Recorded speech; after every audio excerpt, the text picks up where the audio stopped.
Hello friends, welcome to spicy food lower. இன்றைக்கி நம்மளோட சேனலில் சம்மர் ஸ்பெஷல் பிஸ்தா ஐஸ்கிரீம் தாங்க செய்ய போகிறோம். பார்க்கும்போதே உங்களுக்கு தெரிஞ்சிருக்கும் எந்த அளவு க்ரீமியாக வந்திருக்கு ஐஸ்கிரீம். நம்ம என்ன தான் வெளியில் போயிட்டு நம்ம அடிக்கடி ஐஸ்கிரீம் சாப்பிட்டாலும் நம்ம வீட்லேயே விதவிதமாக ஐஸ்கிரீம் செய்யும்போது பார்த்திங்கன்னா அதோட டேஸ்ட் தனி தாங்க. நம்ம இன்றைக்கி பிஸ்தா ஃப்ளேவரில் செய்ய போகிறோங்க பிஸ்தா ஐஸ்கிரீம். வாங்க, வீடியோ பார்க்குற எல்லா ஃப்ரெண்ட்ஸும் வீடியோ ஃபுல்லாக பார்த்துட்டு அதுக்கப்புறமா கமெண்ட் பண்ணுங்கள். இன்றைக்கி நம்ம பிஸ்தா ஐஸ்கிரீம் எப்படி செய்யலாங்கிறத இந்த வீடியோவில் பார்க்கலாம். இன்றைக்கி பிஸ்தா ஐஸ்கிரீம் செய்கிறதுக்கு பார்த்திங்கன்னா 1 லிட்டர் ஃபுல் க்ரீம் மில்க் எடுத்துருக்கேங்க. ஸ்டவ் ஆன் பண்ணிவிட்டு அகலமான ஒரு பாத்திரம் வச்சுட்டு அதில் நம்ம வச்சுருக்கிற 1 லிட்டர் பாலை சேர்த்துக்கலாம். இதில் பால் சேர்க்கறதுக்கு முன்னாடியே ஒரு 5 ஸ்பூன் பால் எடுத்து தனியாக வச்சுக்கலாங்க. நம்மளுக்கு பின்னாடி பால் பவுடர் மிக்ஸ் பண்ணுறதுக்கு பால் தேவைப்படும். சேர்த்துட்டு மீதி பாலை ஃபுல்லாக சேர்த்துக்கோங்க. இப்போ நம்ம பாலை கொதிக்க விட்டுடலாங்க. நல்லா கொதித்து வரட்டும். பால் பொங்குது பாருங்கள். இது போல் பால் நல்லா கொதித்து பொங்கினதுக்கப்புறமா அடுப்பு நம்ம மீடியம் ஃப்ளேமில் குறைச்சி வச்சிடலாம். குறைச்சி வச்சுட்டு பால் நல்லா கொதித்து ஓரளவு வத்துட்டோம். நல்லா பொங்கி வருது பாருங்கள். நல்லா மிக்ஸ் பண்ணி விடுங்க.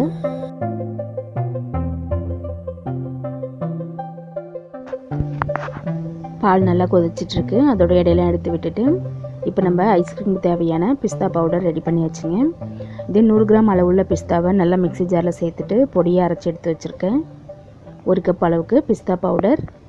1 கப் அளவு சேர்க்கும் போது நல்லா அந்த பிஸ்தா ஃப்ளேவர் பார்த்திங்கன்னா சூப்பராக வரும். நல்ல ஒரு க்ரீமியாகவும் இருக்கும் நம்மளுக்கு ஐஸ்கிரீம். இந்த பிஸ்தா பவுடர் ரெடியாக இருக்கட்டுங்க. பால் ஓரளவு வற்றினதுக்கப்புறம் தான் சேர்க்க போகிறோம். பால் பாருங்கள் நல்லா ஏடை மேலே வந்துட்டு கெட்டியாகுது. பால் நல்லா கொதிச்சிட்ருக்கட்டும். இப்போதைக்கு நம்ம ஏற்கனவே நம்ம சில்லுன்னு இருக்க பால் கொஞ்சம் எடுத்து வச்சோம், ஒரு 5 ஸ்பூன் அளவுக்கு. இதில் நம்ம பால் பவுடர் 2 ஸ்பூன் சேர்த்துக்கலாம். சேர்த்துட்டு அடுத்ததாக சோள மாவு 1 ஸ்பூன் எடுத்துருக்குங்க. 1 ஸ்பூன் சோள மாவு சேர்த்துட்டு நல்லா ஒரு தடவை மிக்ஸ் பண்ணிக்கலாம். பால் பவுடர் சோள மாவு நல்லா மிக்ஸ் பண்ணிவிட்டு நம்ம எடுத்து வச்சுருக்கிற பால் இதில் சேர்த்துக்கலாங்க. பால் சில்லுன்னு தான் இருக்கணும். காய்ச்சறதுக்கு முன்னாடியே எடுத்து வச்சுட்டேன். கொஞ்சம் கொஞ்சமாக இந்த பாலை சேர்த்து கெட்டி இல்லாமல் நல்லா கரைச்சிக்கலாம்.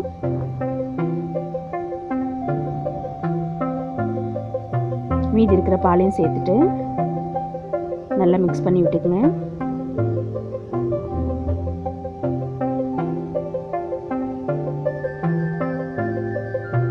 எல்லா பாலையும் சேர்த்துட்டு கெட்டி இல்லாமல் கரைச்சாச்சு. இப்போ கரைச்சி வச்சுருக்கிற இந்த மிக்ஸை நம்ம கொதிச்சிட்ருக்க பாலில் சேர்த்துக்கலாம். நல்லா ஏடை ஃபார்ம் ஆகிட்டே இருக்கு பாருங்கள். ஏடையெல்லாம் எடுத்து விட்டுட்டு மீடியம் ஃப்ளேம்லேயே வச்சுட்டு நம்ம கரைச்சி வச்சுருக்கிற இந்த சோள மாவு பால் பவுடர் மிக்ஸை சேர்த்துக்கலாம். சேர்த்துட்டு கைவிடாமல் நல்லா மிக்ஸ் பண்ணுங்கள். சோள மாவு சேர்க்கும்போது பால் பார்த்திங்கன்னா கொஞ்சம் கெட்டியாகும். கொஞ்சம் கொஞ்சம் நம்ம வச்சுருக்கிற எல்லாத்தையுமே சேர்த்துட்டு நல்லா மிக்ஸ் பண்ணிக்கலாம். சேர்த்துட்டு கைவிடாமல் நல்லா மிக்ஸ் பண்ணுங்கள். ஒரு 2 நிமிஷத்துலேயே பார்த்தீங்கன்னா பால் கொஞ்சம் கெட்டியாயிடும்.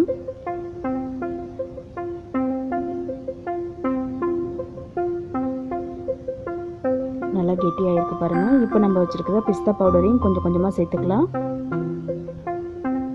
கொஞ்சம் கொஞ்சமாக சேர்த்துட்டு நல்லா கைவிடாமல் மிக்ஸ் பண்ணுங்கள். தொடர்ந்து மிக்ஸ் பண்ணிகிட்டே இருக்கும்போது பார்த்திங்கன்னா பிஸ்தா பவுடர் பாலில் நல்லா மிக்ஸ் ஆகிடும்.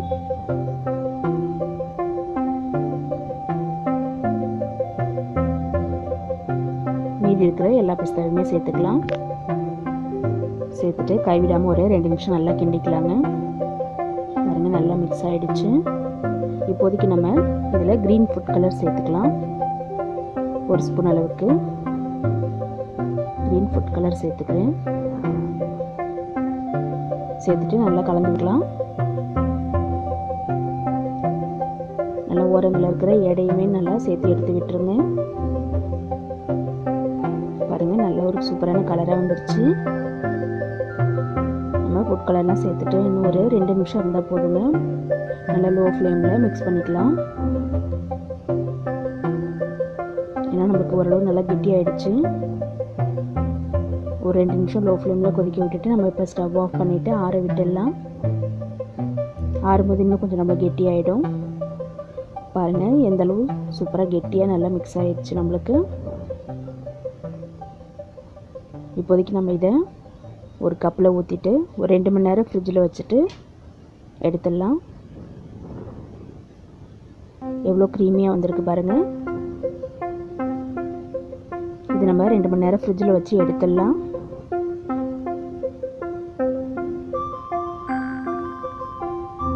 திரும்பவும் இதை மிக்ஸி ஜாரில் சேர்த்துட்டு அடிக்க போகிறோம்.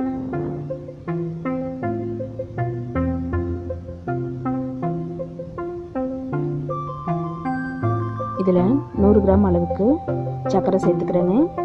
ஏன்னா நம்ம ஃபுல் க்ரீம் மில்க் எடுத்துருக்கோம், அதனால் சர்க்கரை ரொம்ப தேவைப்படாது. இப்போ நல்லா ஒரு தடவை சுற்றிக்கலாம். இப்போ நம்ம அடித்தாச்சு. இதை இந்த கப்பில் ஊற்றிட்டு மூடி நைட்டு ஃபுல்லாக நம்ம ஃப்ரிட்ஜில் வைக்க போகிறோம். ஃப்ரீசரில் வச்சு எடுத்துடலாம். சில்வர் பாத்திரத்தில் வைக்கும்போது பார்த்திங்கன்னா சீக்கிரமாகவே நல்லா ஐஸ்கிரீம் கெட்டி ஆகிடுதுங்க. கண்டிப்பாக நீங்களும் ட்ரை பண்ணுங்கள். காலையில் நம்ம ஓப்பன் பண்ணியாச்சுங்க. பாருங்கள் எவ்வளோ சூப்பராக க்ரீமியாக நம்மளுக்கு பிஸ்தா ஐஸ்கிரீம் ரெடி ஆகிடுச்சு பாருங்கள். இதே மாதிரியே ரொம்பவே சூப்பரான பிஸ்தா ஐஸ்கிரீம் நீங்களும் வீட்டில் ட்ரை பண்ணி பார்த்துட்டு எனக்கு கமெண்ட் பண்ணுங்கள். இந்த வீடியோ பிடிச்சிருந்ததுன்னா மறக்காமல் நம்மளுடைய ஸ்பைசி ஃபுட் லவர் சேனலை சப்ஸ்கிரைப் பண்ணி பாருங்கள் ஃப்ரெண்ட்ஸ். அப்போ தான் நான் போடுற வீடியோஸ் எல்லாம் உங்களுக்கு உடனே நோட்டிஃபிகேஷனில் வரும்.